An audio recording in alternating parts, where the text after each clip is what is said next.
প্রচণ্ড বৃষ্টি হচ্ছে বাইরে, টানা 2 দিন ধরে বৃষ্টি হয়ে যাচ্ছে। তো আপনাদের মনের মধ্যে একটা প্রশ্ন ঘোরাঘুরি করছে যে এই বৃষ্টিতে গাছের পরিচর্যা কি হবে।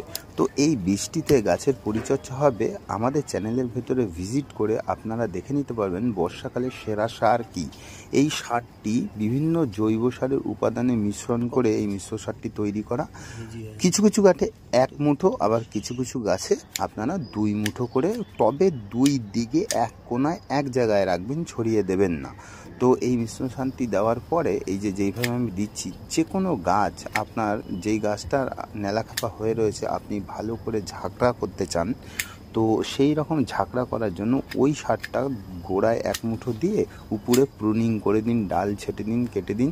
খুব একটা ফাঙ্গিসাইড দিতে বা স্প্রে করতে হবে না, কারণ বৃষ্টির জলে একটা ন্যাচারাল ফাঙ্গিসাইড থাকে, H2O2 আমরা জানি। তো ফাঙ্গাস থেকে মুক্ত পাওয়ার জন্য বৃষ্টির জলই যথেষ্ট। আর এই বর্ষার সময় তো এই সারটা গোড়ায় দিয়ে আপনার সমস্ত প্রিয় গাছগুলোকে আপনারা কিন্তু এভাবে প্রুনিং করে দেবেন।